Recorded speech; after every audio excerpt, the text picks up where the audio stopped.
C'est officiel, João Félix devrait rejoindre très bientôt Chelsea, devrait faire plutôt son retour à Chelsea. Ça a été confirmé par Fabrizio Romano, donc pour moi c'est quasi officiel, hein. Donc voilà, contrat jusqu'en 2030, donc à peu près 6 ans de contrat plus une année en option.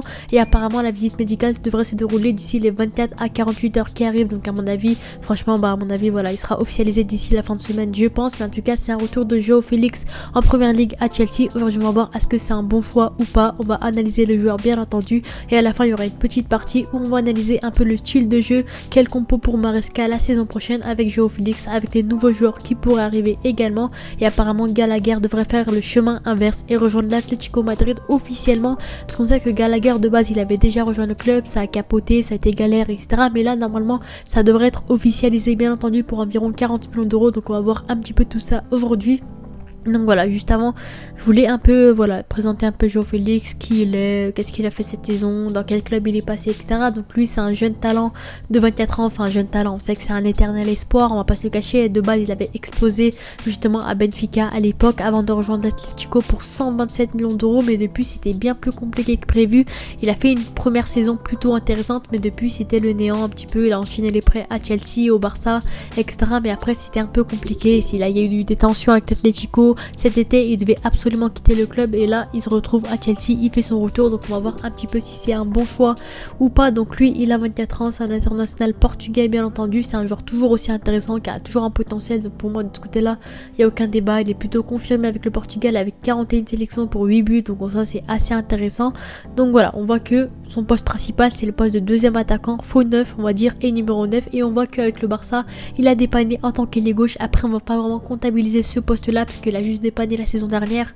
On sait qu'avec Xavi c'était un peu compliqué, c'était un peu du bricolage, il n'y avait pas beaucoup d'ailiers, il devait dépanner à gauche alors que c'est pas son vrai poste. Mais en tout cas lui son vrai poste c'est faux 9 et numéro 9. Mais on va voir que finalement il a quelques caractéristiques plutôt intéressantes à ce poste là, que c'est un joueur plutôt plus polyvalent de manière générale. Donc quand on voit un peu ses stats de la saison passée justement avec l'équipe du Barça, on voit que c'était quand même assez mitigé. Donc voilà, on voit un petit peu ses stats avec le Barça, on voit que niveau passe D et niveau but, voilà, c'est pas, on voit que 44 matchs, 10 buts, 6 passes D, c'était un peu compliqué. On voit qu'il avait beaucoup de tendu avec le Barça, c'était un joueur phare on va dire de Xavi la saison passée. Et pourtant au bout d'un moment il enchaînait le banc, hein, à la fin de la saison il était pas mal sur le banc, il faisait beaucoup de rotation, c'était compliqué pour lui parce que clairement au Barça c'était pas ouf. On sait qu'avec Chelsea c'était pas ouf également, et on sait qu'avec l'Atlético c'était un peu compliqué pour lui. J'ai l'impression qu'il a toujours pas explosé, il arrive toujours pas à atteindre le haut son potentiel. À l'heure actuelle son potentiel il est plus aussi élevé qu'à l'époque, mais en tout cas c'est toujours un joueur qui peut proposer de belles choses de manière générale, qui peut toujours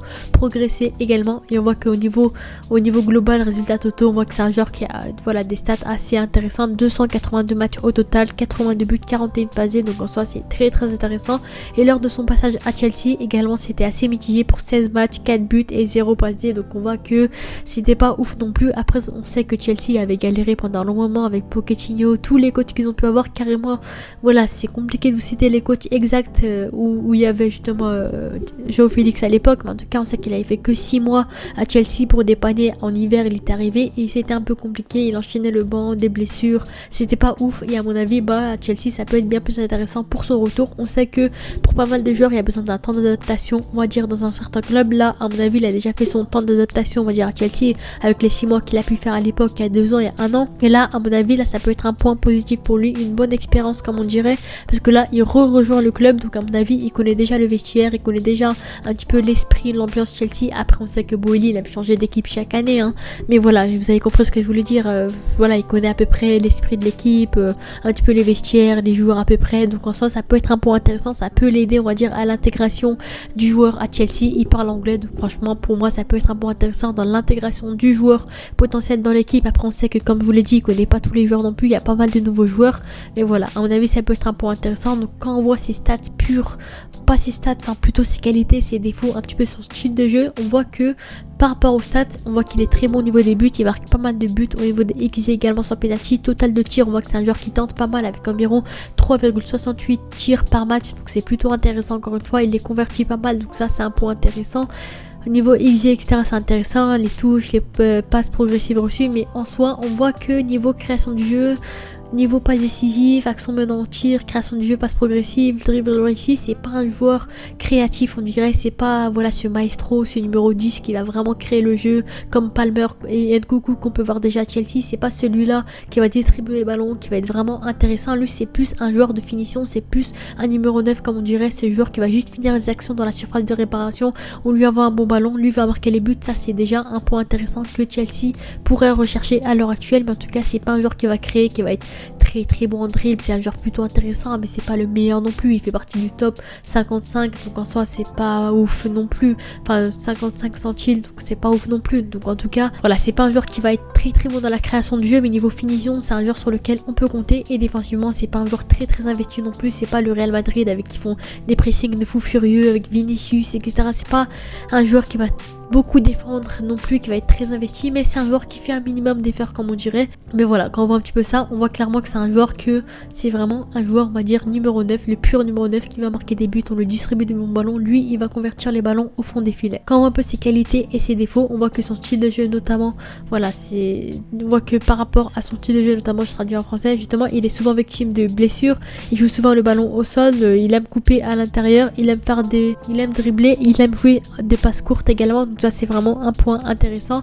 Et niveau point fort, finition, passe clé, tenir le ballon, les passes, donc pour soi c'est un point intéressant. Malheureusement les faiblesses pardon c'est les centres, malheureusement c'est pas un joueur sur lequel on peut compter en centre, ça c'est un peu compliqué, ça montre encore une fois que c'est pas un ailier, un vrai ailier, c'est pas un vrai numéro 10, il est pas très bon en centre, mais lui il sait convertir les centres justement, marquer des buts de la tête, du pied, peu importe, c'est un joueur plutôt intéressant. Donc ça ces deux sites nous montrent bien entendu que ce jour là c'est vraiment un vrai numéro 9 de base, et que c'est juste au Barça qu'il a été placé en tant qu'ailier gauche, c'est pour ça que c'est maintenant devenu un joueur plutôt polyvalent. Et maintenant on va voir un petit peu est-ce que le joueur, voilà, est-ce qu'il peut rentrer dans le 11 de Chelsea, ou est-ce qu'il va jouer à Chelsea, comment le voir sous Maresca de manière générale. Donc on sait que voilà, quand on voit un peu l'effectif de Chelsea, c'est vraiment bondé, il y a pas mal de monde, il y aura pas mal de concurrence, ça va être très compliqué de se trouver une place de titulaire à Chelsea, mais en tout cas pour moi ça peut être un endroit intéressant, parce que au poste numéro 9, si jamais Chelsea l'a recruté pour ça, il y a Marc Guiu et justement Nicolas Jackson malheureusement qui est blessé à l'heure actuelle, qui sont vraiment numéro 9. Après Lukaku, Roger Fofana, Washington, c'est pas des joueurs sur lesquels Chelsea comptera la saison prochaine, mais en tout cas Jackson et Guiu, pour moi ce sera une vraie concurrence à 3, ça va être très chaud entre les trois. Après Jackson est blessé à l'heure actuelle, mais en tout cas c'est les 3 buteurs sur lesquels Chelsea pourrait compter la saison prochaine en tant que concurrence. Et en tant qu'ailier, à mon avis franchement João Félix rejoint le club en tant qu'ailier gauche principalement, parce qu'on sait que récemment Chelsea a recruté Pedro Neto en tant qu'ailier gauche principal pour dépanner, parce qu'on sait que malheureusement voilà, on sait que Mudryk et Sterling c'est vraiment dégueulasse en tant qu'ailier gauche. À mon avis c'est un très bon move de la part du Chelsea d'avoir justement recruté Pedro Neto et João Félix pour mettre justement Sterling et Mudryk sur le départ, parce qu'on sait que Sterling malheureusement est un peu, voilà, ce qui le sauve c'est vraiment les passes D et les buts, c'est vraiment les stats, sinon il est vraiment mauvais dans le jeu, c'est compliqué. Et Mudryk on n'en parle même pas, donc voilà, à mon avis c'est un petit coup de stratégie comme on dirait. Pedro Neto et les gauche en concurrent João Félix potentiellement. Et quand on voit un peu voilà l'effectif potentiel de Maresca, la compo de Maresca la saison prochaine, c'est un 4-2-3-1, 4-3-3, ça dépend un petit peu comment vous le voyez. Déjà Enzo Fernandez, pour moi ça sert à rien de le mettre en tant que numéro 10, malheureusement c'est un peu du Pochettino, il est vraiment dégueulasse à ce poste là. Pour moi clairement faut le mettre en tant que numéro 8 voire numéro 6, mais en tout cas numéro 10 ça ne va vraiment plus. Après c'était City, c'est normal qu'ils aient perdu, c'était compliqué, ils ont plutôt bien joué de manière générale dans le match, mais en tout cas Enzo Fernandez n'est pas numéro 10, et pour moi faut le redescendre potentiel et passer sur un 4-3-3 potentiellement, ou bien 4-2-3-1 mais avec un vrai numéro 10 comme là Nkunku a été placé en tant qu'ailier gauche alors que c'est pas du tout son vrai poste. À mon avis voilà, faudrait mettre Palmer à droite, Nkunku milieu offensif potentiellement, là il est vraiment bon, ou au pire des cas numéro 9 il peut dépanner également, il a vraiment montré de belles choses. Et Jackson, Guiu en pointe, et les gauches Pedro Neto, João Félix potentiellement, une concurrence à deux, ils peuvent être vraiment très intéressants. Après bien sûr je voulais revenir sur le fait que la cellule de recrutement, la politique de recrutement de Chelsea, je l'aime vraiment pas beaucoup, parce que voilà, il compte vraiment que sur la jeunesse, on va pas se cacher. Là quand on voit, là justement quand on prend ce 11, on voit qu'il y a quasiment que des jeunes, à part Robert Sanchez et Cucurella qui ont 26 ans, la plupart c'est que des jeunes, donc franchement c'est pas une très belle politique de recrutement. À mon avis João Félix a été recruté justement également pour ça, parce qu'il est très jeune, l'avenir etc, mais on sait que une équipe a besoin d'être hétérogène, il y a besoin de vieux joueurs qui ont de l'expérience, il y a besoin de jeunes joueurs qui peuvent se développer. Les jeunes joueurs sans les vieux joueurs ils peuvent pas se développer, c'est très compliqué. Donc en tout cas pour moi c'est pas très bien joué de la part de Chelsea, mais en tout cas João Félix pour moi ça peut être un bon coup, c'est également un joueur polyvalent bien entendu quand on revient un petit peu sur ses postes comme on a pu voir juste tout à l'heure. On voit qu'il peut dépanner un peu de partout, milieu offensif, faux neuf, attaquant, ailier gauche, ailier droit, peu importe, il peut dépanner un peu de partout. Pour moi, ça c'est vraiment un point stratégique. En plus, il n'a pas coûté très cher, il est estimé à 30 millions d'euros. À mon avis, il a été payé 45 millions d'euros au pire des cas, voilà, histoire de récupérer un peu d'argent pour l'Atlético. Mais voilà, à mon avis, il n'a pas coûté très cher non plus. Et après, on connaît Boeli, on sait qu'il est capable d'avoir mis 70 millions d'euros sur la pépite. Mais en tout cas, à mon avis, c'est plus vraiment une pépite comme on le voyait à l'époque. Après, ça reste quand même un très bon joueur qui a un grand potentiel encore, hein. Pour moi, ça peut être un joueur polyvalent qui aura beaucoup de temps de jeu cette saison, qui peut être intéressant, qui connaît la première ligue, qui connaît l'ambiance Chelsea. Donc à mon avis, ça peut clairement être un joueur qui peut s'épanouir sous le maillot de Chelsea de manière générale. Donc franchement, de ce côté-là, pour moi, il n'y a aucun débat. Après, je pense que Chelsea aurait pu aller chercher bien meilleur sur le côté gauche. Il y avait pas mal de meilleurs ailiers gauche, on va dire. Après, il y a Pedro Neto, c'est un très bon coup de la part du Chelsea.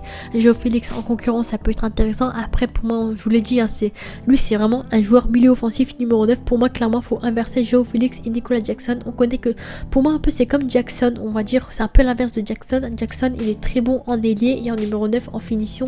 Dans la dernière action, il est pas ouf, il est pas très bon. Et moi, il faut vraiment inverser ces deux-là. Pour moi, Jackson doit jouer ailier gauche, on va dire, en concurrent à Pedro Neto. Et en pointe, on met Joao Félix et Marc Gouillou potentiellement. Parce que franchement, là, ça va être vraiment une masterclass encore une fois. Parce que Jackson, malheureusement, il est bon en dribble, il est bon en centre, il est bon dans tous les domaines, en vitesse, en contre-attaque, il est bon dans tous les domaines, sauf en finition, sauf dans le dernier tir. Donc pour moi, franchement, Jackson, faut le mettre ailier gauche potentiellement, et bien sûr mettre en pointe Joao Félix potentiellement. Et là, pour moi, ça va être une vraie équipe, bien entendu. Éviter de mettre Enzo en numéro 10 parce qu'il est vraiment pas bon à ce poste-là, le mettre en numéro 8 potentiellement. Et là, vous verrez une vraie équipe de Chelsea potentiellement.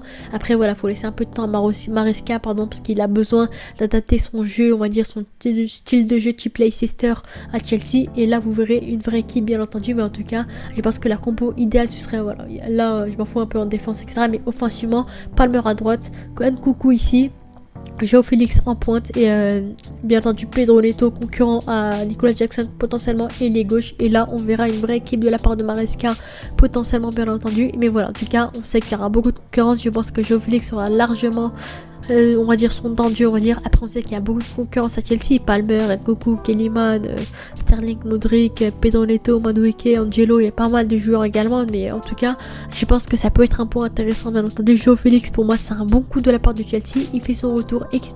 Après pour moi il pouvait aller chercher bien meilleur comme je vous l'ai dit, mais en tout cas je pense que ça peut être vraiment pertinent et intéressant ce transfert là de Félix à Chelsea. De toute façon c'est fait, donc dans tous les cas on va le voir sous le maillot de Chelsea. Mais en tout cas je pense que si je dois donner une note à ce transfert, je mettrais une note de 7 sur 10 parce que pour moi franchement c'est un très bon coup de la part de Chelsea. Je vous l'ai dit, enfin plutôt 6-7 sur 10 on va dire, parce que pour moi Chelsea aurait pu aller chercher bien meilleur. Mais on sait qu'on est à 2 semaines de la fin du mercato, ça va être compliqué de convaincre certains grands clubs de lâcher leurs grands ailiers gauche. Donc à mon avis franchement ça peut être un bon test, un bon coup, on peut l'essayer en tant qu'ailier gauche et voir un petit peu ce qu'il pourrait donner de manière générale. Après je vous l'ai dit, c'est pas son vrai poste, ça va être compliqué au début avec les centres, les vrais dribbles, etc. Parce que quand on revoit ses stats, il a vraiment des stats de numéro 9, hein. Niveau pas décisif, création de jeu, action menant en tir, etc. Il est pas ouf à ce poste là. Mais en tout cas je pense qu'il peut vraiment progresser. Comme je vous l'ai dit, il a que 24 ans, il peut encore progresser. Donc à mon avis ça peut être vraiment un transfert plutôt intéressant. Donc voilà, dites-moi en commentaire, on se dit à la prochaine, ciao.